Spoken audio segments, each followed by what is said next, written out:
Hello everyone, I am Nick Weaver. I am the co-owner and lab director of Alive and Well.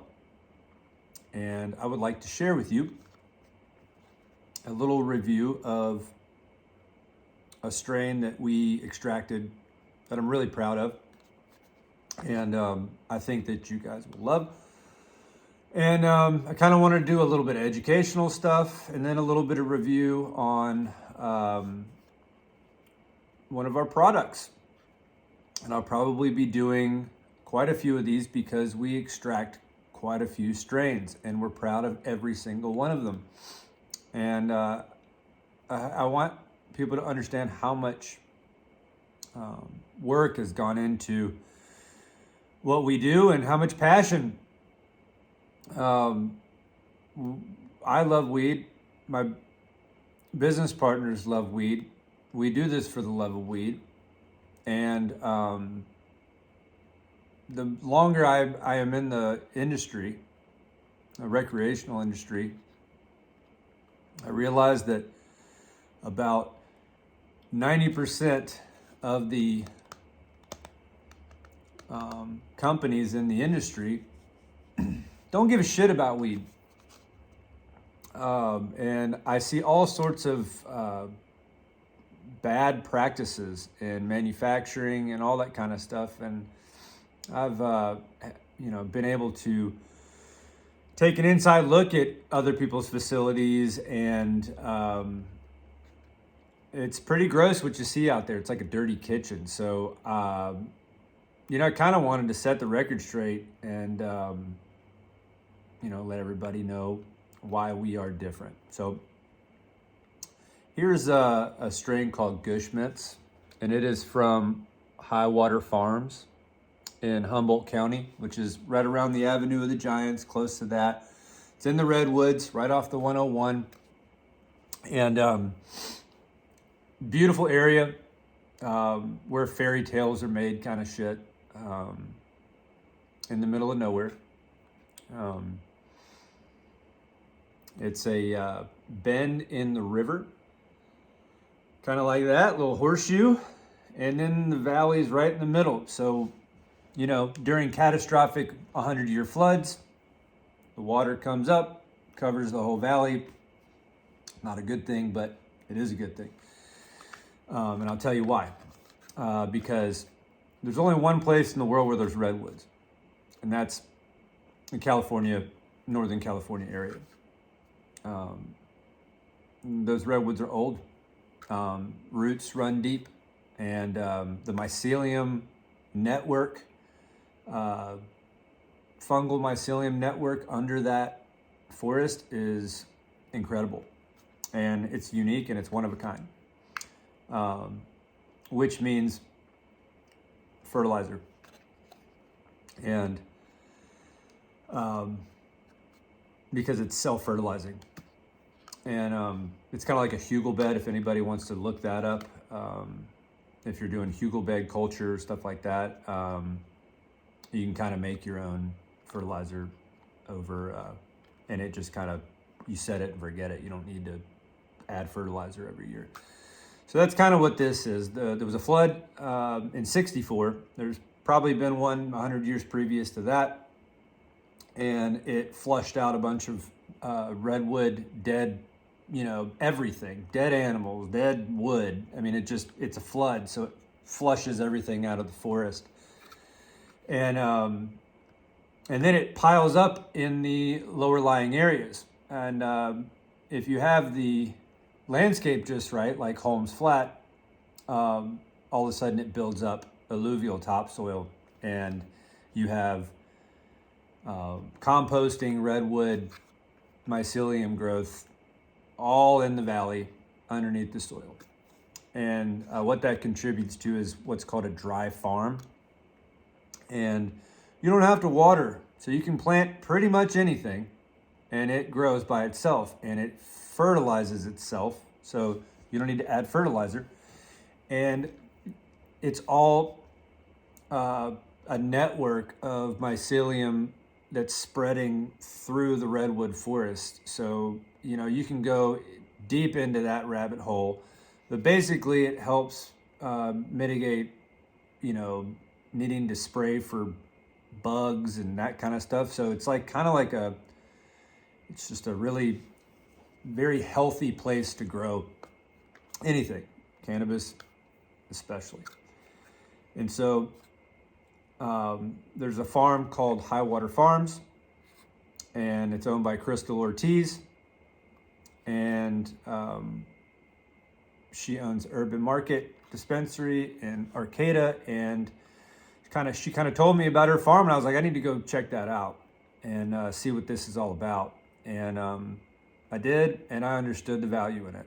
So I was able to do some extracts and select some strains from her farm, and it's turned out that they have been the best strains I think I've ever done in my career.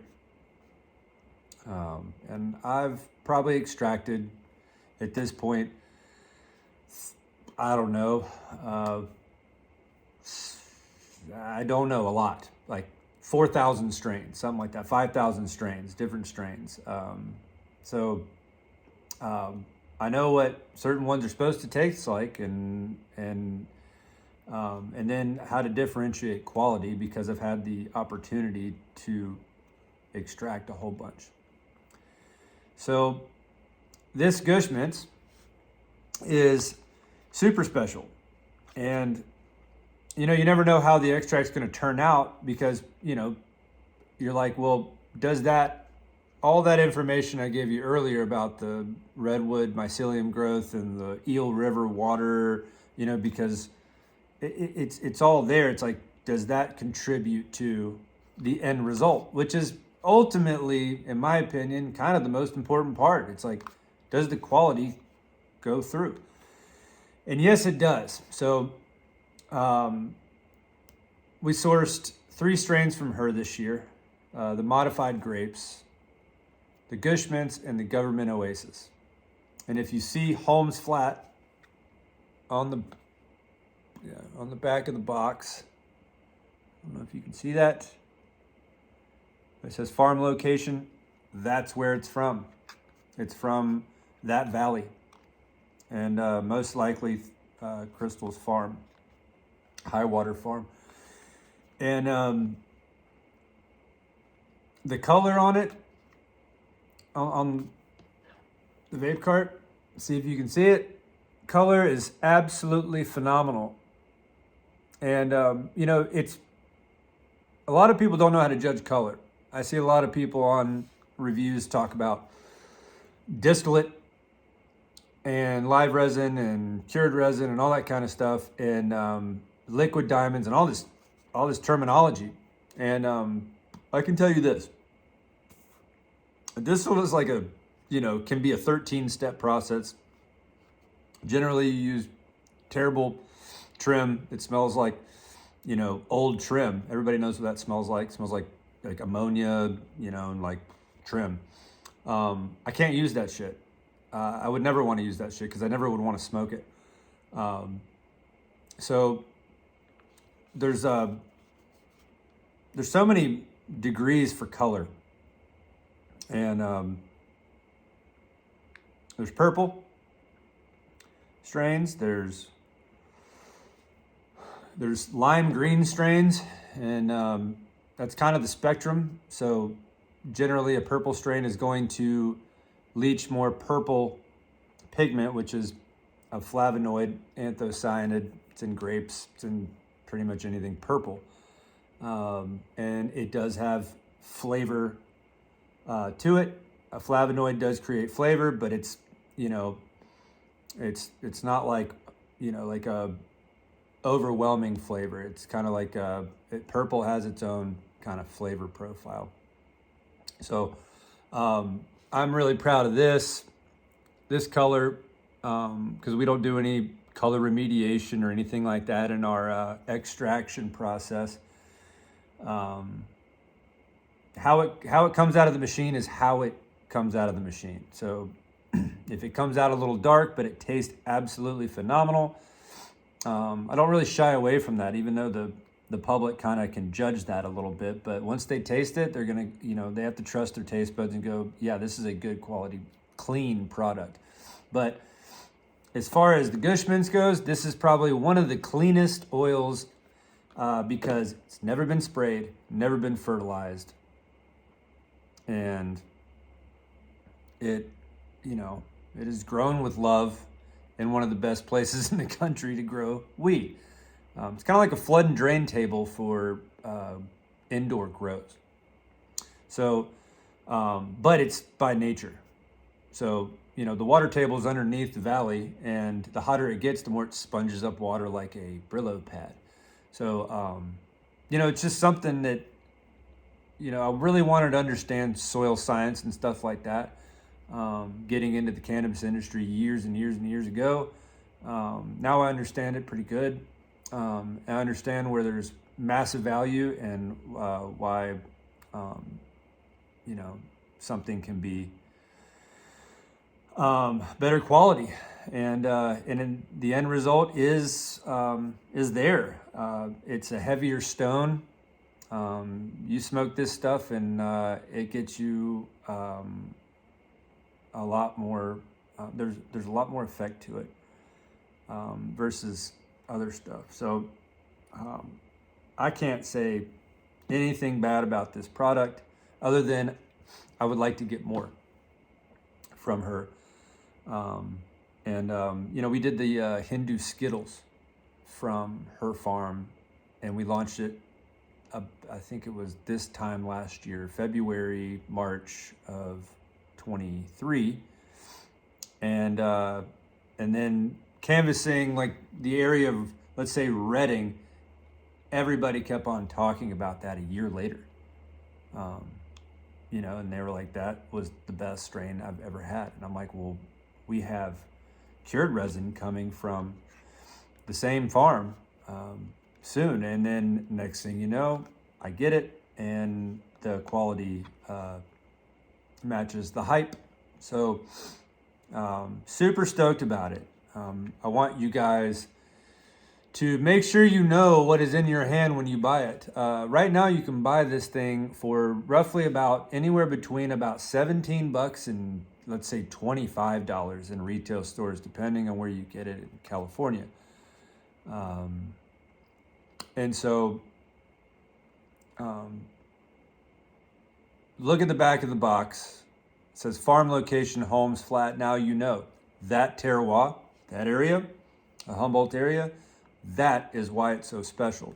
So for a gram, you get a $20 price point, and I guarantee you will not be disappointed. We do not add any cutting agents. We don't add any distillate. We don't add any flavoring. Good weed has good flavor. Good weed is, in my opinion, judged by good flavor. So, and good smell. You smell it back. You look at it. If the weed looks bad, it's probably bad. But if it looks good and it doesn't have any smell to it, that's probably not good either. I don't want that shit either. But if it's beautiful and it smells good, then that's pretty much the criteria for what I want to select for extraction. So anyway, this is probably a good place to stop. I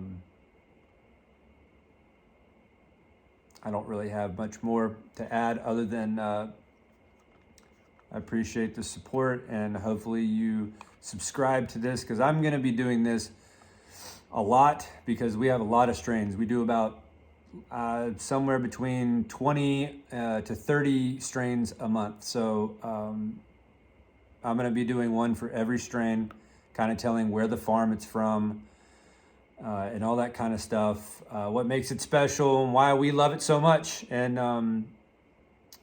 I want to share that with everybody, because this is what I do, and I'll always do this, and I'm excited about it. So thanks for watching, and hit the subscribe button to support me on my journey of educating people the right way in cannabis. Thank you.